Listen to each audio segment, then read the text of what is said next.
My name is Daniel Reyes. I'm 42, a mechanic from Lubbock, Texas.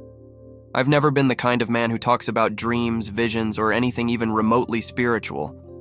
My world was wrenches, gears, and cold steel under trucks, things I could see and touch. But what happened to me a few years ago changed everything. It cracked open the roof of reality and showed me things I didn't even believe existed. It all began during what I thought would be a normal afternoon. I'd been battling COVID for a few days, but the symptoms had gotten out of control. Chills so bad my teeth felt like glass clinking in a jar, and a cough so deep it rattled my ribs like a snare drum. I remember sitting on the couch, barely able to hold my phone. I tried to call my wife, Vanessa, but my fingers wouldn't move right. That's when I realized something was very, very wrong. I don't remember much after that. I blacked out. When I opened my eyes, I wasn't in my living room. I wasn't even on Earth anymore. I found myself in a hospital room, only it wasn't like any hospital I'd ever seen. The walls glowed faintly, like soft golden light was trapped inside them. But the strangest thing was, I could see myself lying there on the bed. My chest was rising and falling, hooked up to machines, and I was standing right next to me. I should have panicked, but I didn't. I felt oddly calm, like I was underwater, but not drowning. I turned and saw a man standing in the corner. He wasn't a doctor. He wore robes that shimmered, like polished bronze, and his eyes, man, those eyes, looked like burning stars. He didn't say a word at first. He just watched me. Then he spoke in a voice that shook the air around us. "Daniel, follow me." I didn't ask who he was. I didn't question where we were going. I just followed. We left the room and stepped into what looked like a long corridor, only it wasn't physical. It was like walking through a dream made of light and memory. All around me, I saw moments from my life suspended in midair. My mom holding me as a baby, my first time fixing a carburetor with my dad, the day Vanessa said I do. Each memory glowed with a soft hue, as if heaven itself had recorded them. The man, who I now knew was an angel, led me to a room that felt judicial. There were no chairs, no walls, no ceiling, and yet I knew we were inside something sacred. A presence filled the space, not just big, endless, and it knew everything. It knew me. Then I heard the voice. It wasn't loud. It didn't need to be. It carried authority that split bone from spirit. "Daniel Reyes," it said, "your time has not yet come." And just like that, I was pulled backward, like gravity had reversed itself. As I was being pulled back, the light around me shifted, like clouds blocking the sun. Suddenly, I wasn't being led anymore. I was falling, not metaphorically, not emotionally. I was plummeting downward into a chasm so dark it swallowed the color out of everything. The air grew thick, like smoke mixed with grief, and the farther I dropped, the louder I heard them, the screams. They weren't the kind of screams you hear in horror movies. These were raw, guttural, scraping through the throat of someone who had lost all hope. And the smell. It was like rotting sulfur, ash, and something worse, regret. I landed hard, but I didn't break. I could still feel pain, though, and that terrified me. I looked around and saw others, dozens, hundreds, some crawling, others frozen in place, their mouths open but no sound, coming out. A voice behind me whispered, "You don't belong here." I turned and saw a man whose face looked like it had been peeled and burned over and over again, his eyes hollow but alive with malice. He said, "But you came, just like the rest, and once you enter, there is no out." His laughter was dry and wheezy, like sandpaper scraping glass. I stumbled back. That's when I realized I could feel every sin I'd ever committed clinging to my skin like sludge. The lies, the anger, the selfishness. I'd always told myself I was a good man, but in this place that didn't mean anything. Good wasn't enough. Only holy counted here. I tried to run, but the ground was like wet concrete mixed with nails. Every step was agony. And the worst part? I began to forget who I was. like my soul was unraveling thread by thread. I couldn't remember my daughter's laugh or Vanessa's perfume or the way sunlight felt on my skin. It was all fading. That's when I fell to my knees and cried out, not with my voice, but with everything inside me. Jesus, please, I know I don't deserve it, but if you can hear me, please pull me out of this. And suddenly, everything froze. The ground beneath me cracked open, but not like it was breaking. It was glowing. Blinding, golden light shot up like a geyser, wrapping around me, and in an instant I was gone from that place, ripped out like a hand reaching into fire to save a burning log. I found myself on a high plain, clean, quiet, and peaceful. I was sobbing. Not because I was sad, but because for the first time in my life, I realized what grace actually meant. A voice said gently, "You were never meant for that place, Daniel, but you had to see it, so you could warn others." I looked up. It was the angel again, standing beside a tree that shimmered like glass dipped in sunlight. His eyes weren't stern anymore. They were full of kindness. I asked him, trembling, "Why me? Why show me all that?" He replied, "Because you're going back." My knees buckled when he said it. Going back? I looked around, hoping for a sign that he was joking. But angels don't joke. Not this one. The field around us stretched out endlessly, filled with wildflowers that shimmered like liquid opal. The wind carried a hum, like thousands of whispered prayers echoing in reverse. In the distance, I saw mountains that glowed from within, and skies that pulsed with hues I can't even name. It was the most alive place I had ever been. Yet I was being told I had to leave. I hesitated. But what if I mess up again? What if I fall right back into who I used to be? The angel stepped closer and placed a hand on my shoulder. It didn't feel like flesh. It felt like conviction and comfort woven together. "You won't go alone. You were chosen not for perfection, but for purpose." Tears welled in my eyes. I had spent so much of my life thinking I had to earn love, earn salvation, earn peace. And now here it was, freely given, but not cheap, paid in blood. I remembered the verse my grandmother used to quote, the one I always brushed off. "For God so loved the world, that he gave his only begotten Son, that whosoever believeth in him should not perish, but have everlasting life." John 3:16. My heart cracked open. That was it. That was what this entire journey was about. The angel began to walk, and I followed, though my legs trembled. As we moved, the light around us began to change again, turning from brilliant gold to a softer, warmer hue. The air thickened like the in-between of waking and sleeping. He stopped before a river that shimmered like quicksilver.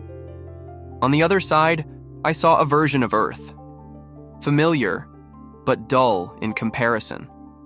And I knew, deep in my core, that I was about to re-enter my life. "Before you go," the angel said, "you must understand. You were shown both heaven and hell not to frighten you, but to fuel you. Many walk blind, even while claiming they see. Your voice will carry what your eyes have witnessed. Tell them, warn them, and love them." My voice cracked. "What if they think I'm crazy?" He smiled. "Some will, but seeds don't need belief to be planted, just soil." Then he turned and raised his hand over my chest. I felt something pierce me, not painfully, but deeply, like a flame being set inside my soul. It was fierce, holy, uncontainable. I gasped. "This is the fire of truth," he said. "Carry it wisely." And just like that, everything shattered into light. I woke up gasping, my body drenched in sweat. Hospital. Monitors beeped furiously around me. A nurse screamed, "He's back! He's breathing!" I couldn't speak yet, but I could feel everything. My heart was still thundering from the echo of the angel's words. My eyes burned, not from the fluorescent lights, but from the glory I'd just tasted and left behind. Doctors crowded me, asking questions. I nodded, shook my head, tried to respond, but none of it mattered. All I wanted to do was tell them, hell is real, heaven is real, and Jesus is the only way. When Vanessa rushed in, her face was streaked with tears. She grabbed my hand like she thought I'd vanish again. I managed to whisper, I saw him. I saw everything. Her eyes widened, and in that moment, I saw in her the same fear I had once carried, the fear of not being enough. So I told her, hoarse but certain, we have to change everything. It took days before I could walk on my own, but the moment I could move, I knew I wasn't the same man who had flatlined on that hospital bed. Something holy had been embedded inside me, like a permanent burn that didn't scorch but purified. The nurses kept calling it a miracle. One even whispered that she'd never seen someone come back with eyes like mine. Like they've seen through the veil, she said. And she was right. I had. My sleep was restless, not from trauma but from urgency. Every night I'd dream of faces, strangers I'd never met, reaching out, pleading, falling. Their eyes stared straight through me, begging for a truth they didn't know they needed. And each time I jolted awake, I heard the angel's voice echoing. Many walk blind, even while claiming they see. It haunted me in the best way possible. Vanessa and I sat in the living room one evening, the soft hum of our old ceiling fan ticking overhead. I turned to her and said, I have to speak. I have to tell them what I saw. She hesitated, as if unsure whether this was some leftover hallucination. But then I looked at her, really looked, and she saw it. That. The man sitting across from her wasn't the same one who had collapsed in the driveway. That man was gone. This one had seen eternity. She nodded. Then let's do it together. That's how it began. We started small. I wrote my testimony out by hand. Every detail. Every feeling. Vanessa suggested we film it. People need to see your eyes when you speak, she said. And so we did. I sat in front of our kitchen window with the afternoon sun streaming in behind me. I stared into the lens like I was staring into someone's soul, and I let it all pour out. The darkness, the fire, the angel, the light, the terrifying reality of hell, and the unspeakable beauty of heaven. No matter how far you think you've gone, I said, voice shaking, Jesus is still the only way. No one can snatch you from his hand unless you let go first. I let go, and he still came for me. That video got 3 views the first day, 22 the next. By the end of the month, over 10,000.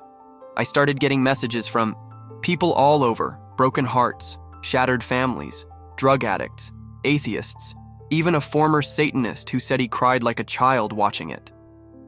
I felt something burn in my chest, one guy wrote. I think it was what you felt. I want that fire too. The doors started opening. I got invited to speak at a tiny church an hour outside of town. There were only about 12 people there that night, mostly elderly. I was nervous. My voice cracked when I started speaking. But as soon as I spoke the name of Jesus, it was like heaven leaned in to listen. I told them everything. How I had lived a life pretending to know God, how I died full of pride and woke up in torment, and how I was pulled from the jaws of hell by the mercy of Jesus himself. I spoke about the angel in the river, about being filled with fire that wasn't mine, and I told them what it means to truly surrender.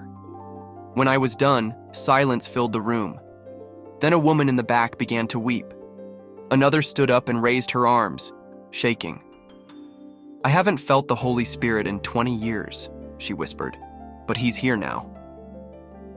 By the time we left that little church, 6 people had come forward, crying, falling to their knees.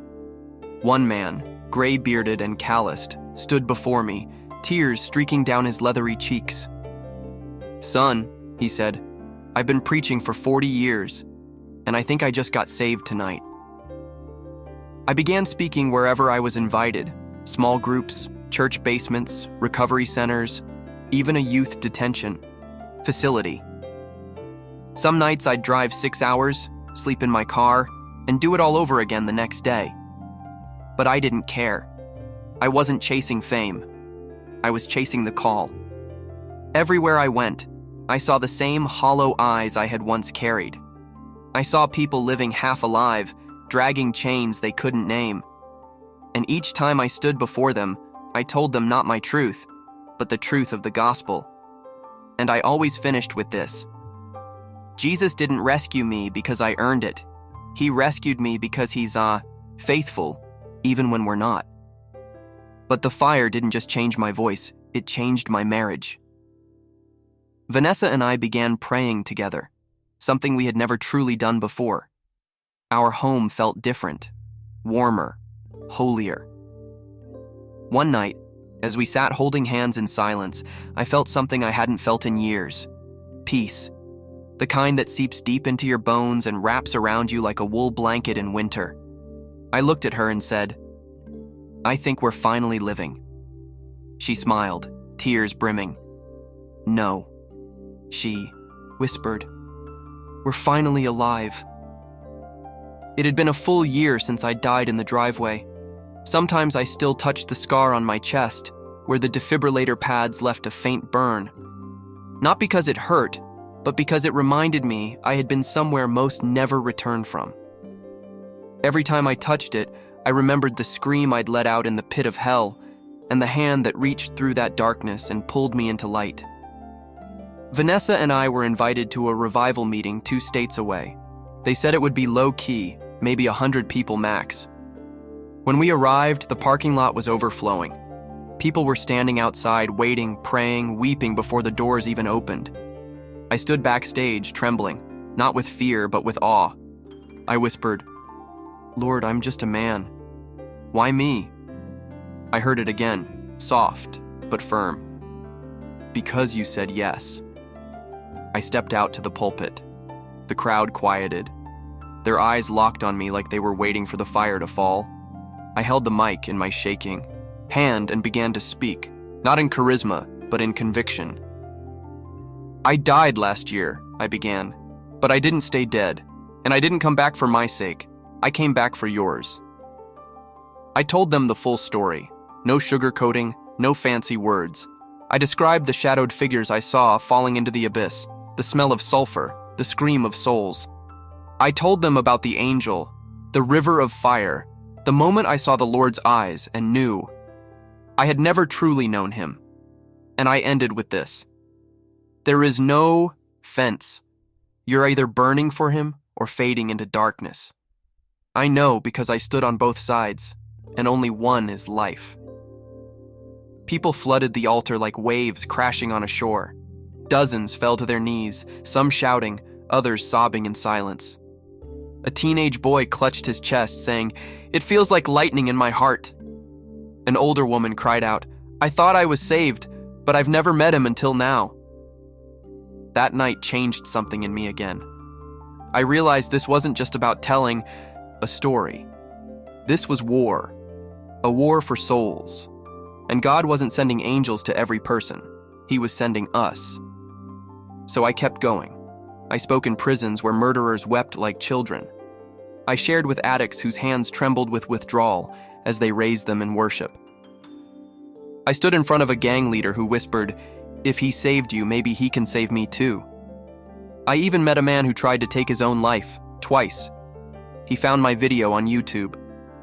The next day, he walked into a church for the first time in 20 years and gave his life to Jesus. When I met him, he hugged me like a brother. "You don't know me," he said, "but your story saved mine." Then one night, back in our home, something happened that shook me even more.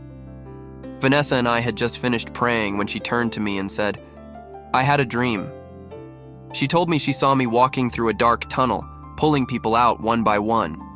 Behind me, an army was rising, people I had once helped, now helping others. And in the distance, Jesus stood, his hands open, fire in his eyes. He said, "Tell Daniel the fire will never die if he keeps giving it away."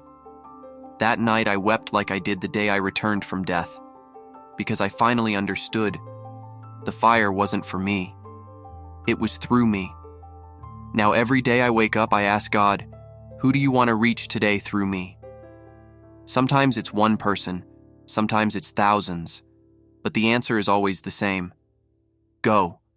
Tell them I'm real. Tell them I'm coming. Tell them they don't have to burn in hell because I already burned for them. And so I do. I'll keep telling my story until I take my final breath, because I've already tasted death and I've seen the glory on the other side. And until I see his face again, I will burn with this holy fire, lighting torches in the hearts of those still trapped in the dark. He who believes in me, though he may die, he shall live. John 11:25. If this story touched your heart, I invite you to do something bold today. Comment below how God has been good to you, or how this testimony opened your eyes. And if you feel the fire in your spirit, don't keep it to yourself. Share this story with someone you love, someone you want to see standing in heaven with you one day. Subscribe to this channel for more testimonies that glorify the one who saves, heals, and redeems, because Jesus is real, and he's coming back. Let the world know. Amen.